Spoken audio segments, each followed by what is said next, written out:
Também esses estudos demonstram que no chamado mundo global o que se valoriza é a diferença, é a identidade própria.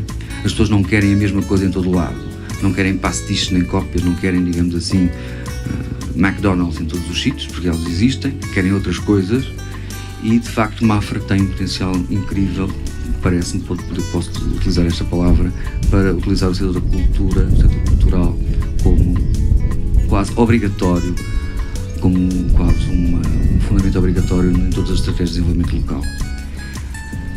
Também sabemos que, e alguns países dão-nos exemplos, pela experiência mais longa no tempo, nomeadamente os ingleses, que é fundamental cada vez mais esta articulação entre o setor cultural, dito assim, e outros setores fundamentais da vida das pessoas, nomeadamente a educação, nomeadamente a saúde, porque também, surpreendentemente, também foram feitas análises de decisões de comunidades locais, responsáveis, em particular os principais responsáveis foram autarquias, foram os autarcas, nomeadamente em França, que demonstram que até a qualidade de vida em termos de saúde pública e em termos de saúde das pessoas melhorou muito quando os MER, portanto os decisores autárquicos das cidades que estão citadas em alguns exemplos desses estudos, fizeram investimentos concretos vocacionados para determinadas pessoas, para determinados tipos de pessoas com doenças específicas e que tiveram resultados muito positivos. E não podia ser um local melhor como a escolha desta aldeia, a aldeia da Mata Pequena, que, particularizando, e eu vou falar muito mais sobre esta realidade de Mafra e sobre o património, porque é esse o meu percurso como arqueóloga e como investigadora, a aldeia da Mata Pequena é de facto um palco paradigmático para falar sobre políticas culturais e em Mafra. E, em primeiro lugar, estar aqui na aldeia da Mata Pequena evidencia que, tal como o anterior comunicante referiu, as políticas culturais não se fazem por decreto e nem em espaços de gestão pública. Portanto, esta iniciativa privada aqui, personificada na Mata Pequena, é um modelo de intervenção que é, a todos os títulos, exemplar, pelo respeito pelo património e também como um potencial de crescimento turístico e económico. E também, concordando com, porque de facto não são lugares comuns, mas que temos que os reforçar, de facto há este leque variado de agentes na análise das políticas culturais à escala local têm de facto de ser congregadas, desde o poder local, a administração central, que aqui em Mafra está personificada no Palácio Nacional de Mafra, as associações locais, que vejo aqui também representada por os investigadores das universidades que têm vindo a trabalhar nos mais diversos domínios na área da cultura aqui em Mafra, a comunidade educativa e os agentes privados. Portanto, a agregação inclusiva desses agentes é o único caminho nos tempos que correm, não é apenas por uma questão económica, é que realmente é o único caminho por uma questão de partilha de perspectivas e de potenciais.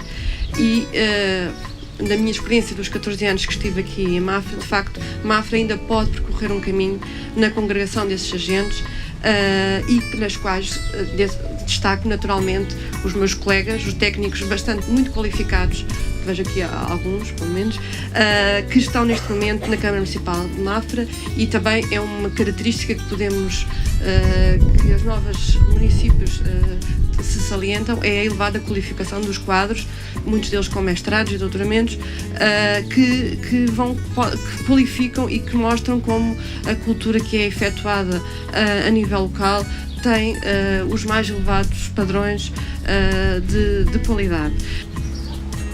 A Europa, a União Europeia agora falando, não quero repetir o que o Zé Manuel Lopes já disse, mas tem de ser uma cultura de culturas. É verdade que há raízes comuns que assentam na civilização greco-romana, no cristianismo, são matrizes que influenciaram todos os povos europeus.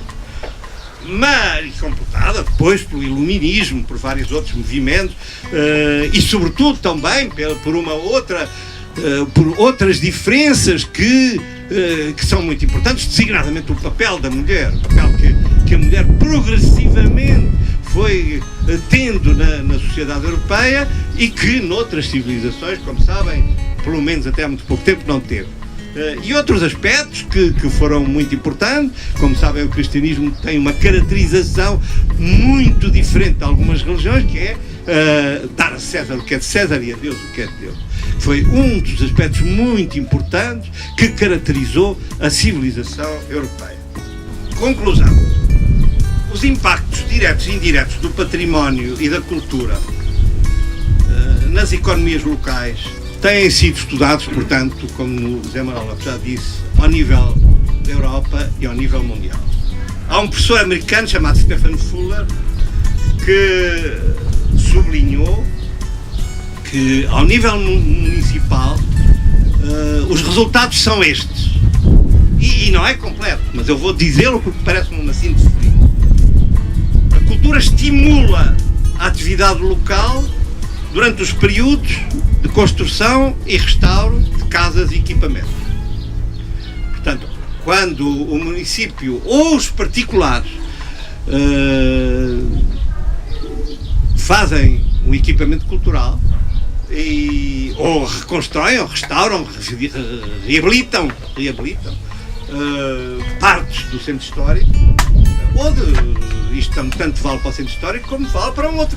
Aqui, onde estamos aqui, aqui está um caso de uma reabilitação de um agregado que durante o período de construção e de restauro deu emprego e depois continuou a dar emprego, uma vez que está a ser utilizado com uma determinada função, que neste caso é o acolhimento.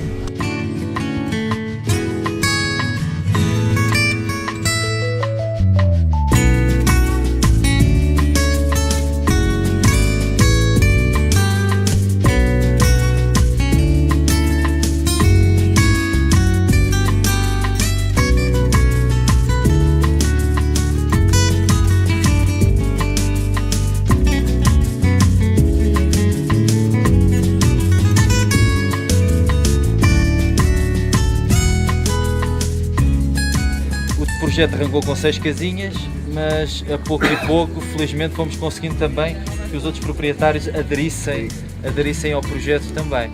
A única condição que nós pusemos foi que os critérios de recuperação fossem rigorosamente os mesmos. Daí que algumas casas até, digamos, estamos a falar de portas assim baixinhas, entradas de luz baixas, mas a identidade das casas é essa mesmo. E era exatamente o que o doutor dizia, a questão da diferenciação e da autenticidade. É isso que os nossos hóspedes procuram e se calhar está aí um bocadinho a explicação do sucesso que nós felizmente temos tido. As casas estão tal e qual como eram, quer por fora, mas por dentro também. Obviamente que as condições de conforto estão lá, mas estão discretas, estão escondidas. O frigorífico está atrás de uma cortina, a televisão está escondida também, esses elementos estão lá, mas estão de facto escondidos. Cada cantinho tinha a sua razão de ser. Aqui por cima temos o pombal, por exemplo, essas pedras salientes. Nada é meramente estético, tudo é funcional, mas de tão coerente que é lindíssimo. Esta casinha é uma das casinhas T2. Portanto, este espaço onde nós estamos agora era originalmente a Ribeira dos Animais. Ainda tem ali a manjedoura naquele canto e esses elementos nós respeitámos-los todos. Estes elementos, na casa tradicional Saloia, os anexos eram sempre contíguos às casas. E, portanto, a casa ia se desenvolvendo à medida que a própria família se ia desenvolvendo ou iam adquirindo animais. Não é como,